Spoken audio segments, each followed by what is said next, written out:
최근 경제적인 문제로 어려움을 겪던 일가족이 극단적인 선택을 하는 안타까운 사연이 잇따르고 있습니다. 정부는 이런 가구를 사전에 파악하기 위한 위기 정보를 늘려서 촘촘하게 관리하겠다고 밝혔는데 현장 발굴 인력과 지원 문턱의 한계도 극복해야 할 대상이라는 목소리가 나오고 있습니다.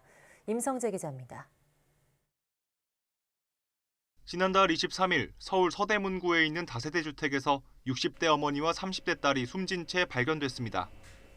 건강보험료는 1년 넘게 밀렸고 통신비 등도 반년가량 내지 못하는 등 극심한 생활고를 겪었던 것으로 추정됩니다. 엄청 많이 쌓여 있어서 다 못 들어가서 바닥에 튀어나올 정도로 많이 쌓여 있었거든요.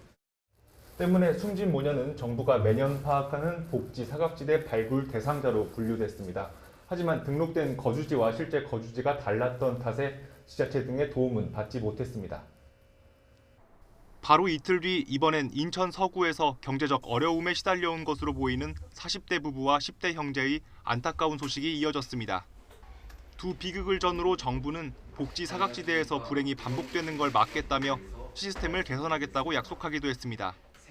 단전이나 단수 등 위기 가구를 사전에 파악할 수 있는 정보를 33종에서 44종으로 늘리는 등 더 촘촘하게 관리해서 사각지대를 줄이겠다는 게 골자입니다. 촘촘한 사회 안전망 구축입니다.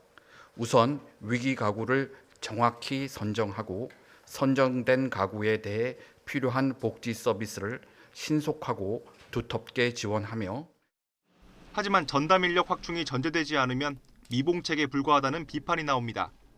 지난해 고위험 가구에 편입된 대상자는 130만여 명으로 전년보다 규모가 20% 넘게 늘었지만 담당 공무원 수는 1.6% 느는데 그쳤습니다. 이마저도 전문 직렬인 사회복지직은 70% 정도고 나머지는 일반직 공무원입니다.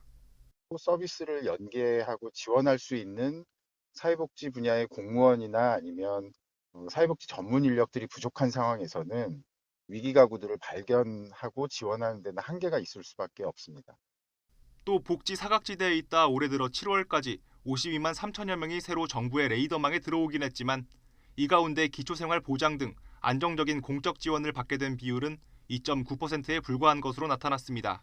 너무 낮고 과도한 선정 기준을 개선하지 않는다면 실제 발굴해도 그리고 발굴 장에도 이용할 수 있는 복지제도가 없기 때문에 여전히 사각지대로 남아있는 문제가 있는 것이고요. 또 복지 사각지대를 없애야 한다는 논의에 불을 붙인 지난 2014년 송파 세모녀 사건 이후 8년이 지났지만 비슷한 비극은 꾸준히 되풀이되는 상황. 위기 징후를 감지하는 데서 그치지 않고 실질적인 도움으로 연계할 방안도 고민해야 한다는 지적이 나옵니다. YTN 임성재입니다.